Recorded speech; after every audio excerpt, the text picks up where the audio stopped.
ഒരു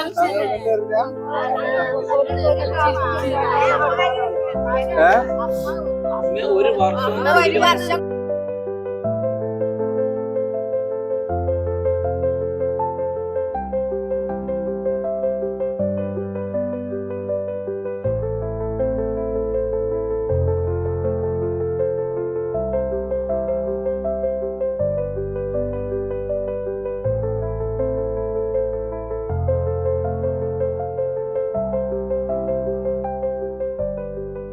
പാതി വഴിയിൽ മുടങ്ങിപ്പോയ പഠനം തിരിച്ചു പിടിക്കാനായതിന്റെ സന്തോഷത്തിലാണ് ഈ അമ്മയും മകളും.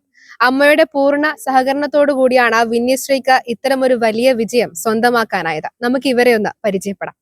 അപ്പൊ വിന്യശ്രീ പറയും, ഇതിപ്പം 10ാം തരം തുല്യത പരീക്ഷ 9ാം ക്ലാസ്സിൽ വെച്ച് പഠനം അന്ന് മുടങ്ങിപ്പോയി. ഇപ്പം 10ാം തരത്തിൽ പഠിച്ചു, മികച്ച വിജയം തന്നെ സ്വന്തമാക്കാനായിട്ടുണ്ട്. എന്താ പറയാനുള്ളത്? സന്തോഷമുണ്ട്. ഇത്രയും മാർക്ക് കിട്ടുന്ന പ്രതീക്ഷിച്ചല്ല.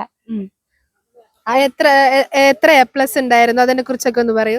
3 A+ ഉണ്ടായിരുന്നു, 3 A ഉണ്ടായിരുന്നു, 2 B+ ഉണ്ടായിരുന്നു, 1 B ഉണ്ടായിരുന്നു. ഏതായിരുന്നു പഠിക്കാൻ ഏറ്റവും വിഷമം തോന്നിയ സബ്ജക്ട്? ഏതായിരുന്നു വിഷമം തോന്നിയ മാത്സ്. ആരെ നേരത്തെ പറഞ്ഞു അമ്മയാണല്ലേ കൂടെ വരുന്നതും കൂടെ വന്നതും ഒക്കെ അമ്മയായിരുന്നു അല്ലെ? അതിനെ കുറിച്ചൊക്കെ ഒന്ന് പറയൂ. എങ്ങനെയായിരുന്നു ക്ലാസ്സിലേക്ക് വന്നതൊക്കെ? എങ്ങനെയായിരുന്നു അധ്യാപകരുടെ സപ്പോർട്ട്? എങ്ങനെയായിരുന്നു വീട്ടിൽ നിന്നുള്ള സപ്പോർട്ട്? എങ്ങനെയായിരുന്നു ഒന്ന് പറയാം. വീട്ടിലെല്ലാരും നല്ലോണം സപ്പോർട്ട് ചെയ്തിരുന്നു. അവരുടെ സപ്പോർട്ടാണ് ഞാൻ 10ാം ക്ലാസ് വരാമെന്ന് വിചാരിച്ചത്. പിന്നെ അമ്മയാണ് ഏറ്റവും കൂടുതൽ സപ്പോർട്ട്. രാവിലെ ചോറും കറിയെല്ലാം ആക്കി എൻ്റെ കൂടെ തന്നെ ക്ലാസ്സിൽ വരും. എന്നെ ക്ലാസ്സിൽ ഇരുത്തി അമ്മ വേറെ ക്ലാസ്സിൽ ഇരിക്കും. അങ്ങനൊക്കെ വിടുന്നത് വരെ കൂടെ ഇരിക്കും. കൂടിയിട്ട് വീട്ടിൽ പോകും. ഭയങ്കര സപ്പോർട്ടീവായിരുന്നു അമ്മ. സന്തോഷം, ഭയങ്കര സന്തോഷമുണ്ട്. എന്താവണമെന്ന് ആഗ്രഹം വിന്യശ്രീക്ക്? എനിക്ക് പറ്റുന്ന ടീച്ചർ ആവണമെന്നാണ് ആഗ്രഹം. തുടർന്ന് പഠിക്കണോ അല്ലെ? പഠിക്കണം എന്ന് ആഗ്രഹമുണ്ട്. +1 പോകണമെന്ന് ആഗ്രഹമുണ്ട്. പറ്റുമെങ്കിൽ പോകും. ഓക്കെ. അപ്പൊ വിന്യശ്രീ പറയുന്നുണ്ട് അമ്മയാണ്, അമ്മ ആനന്ദ കണ്ണീരിലാണ്. അപ്പൊ വിന്യശ്രീ പറയുന്നുണ്ട് കൂടെ ഇരുന്ന് ഈ വർഷം മൊത്തം അമ്മയും കൂടെ ഇരുന്നു, ക്ലാസ്സിൽ തന്നെ ഇരുന്ന് ആണ് വിന്യശ്രീക്ക് പഠിക്കാനായത്. എന്താണ് പറയാനുള്ളത്? എനക്കതിൽ ഭയങ്കര സന്തോഷമാണ് എന്റെ മോള് ഈ വിജയം നേടിയതില്. ഞാനും കുറെ കഷ്ടപ്പെട്ടിന്. രാവിലെ തന്നെ പൊലച്ചക്ക് എണീച്ച് ചോറും കറിയെല്ലാം ആക്കി ഇവളെ കൂടെ തന്നെ വന്ന് അവിടെ തന്നെ ഇരുന്ന് വൈകുന്നേരം കൂട്ടിയിട്ടേ ഞാൻ പോലുള്ളൂ.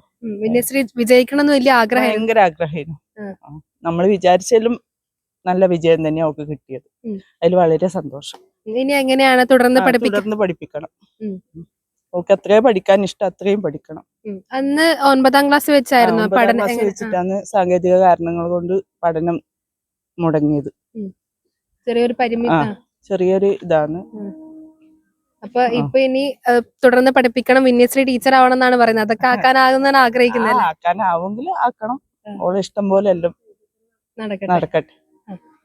അപ്പോ ആനന്ദ കണ്ണീരിലാണ് ഇവരുള്ളത്. ഇവരോട് സംസാരിക്കുമ്പോൾ എന്റെ കണ്ണു നിറഞ്ഞു പോകുന്ന ഒരു സാഹചര്യമാണ്. എന്തായാലും എല്ലാ വിജയാശംസകളും. ഇനിയും വിന്യശ്രീക്ക് പഠിക്കാനാവട്ടെ, അധ്യാപിക ആവാനാവട്ടെ എന്നൊക്കെ ഞാൻ ആശംസിക്കുകയാണ്.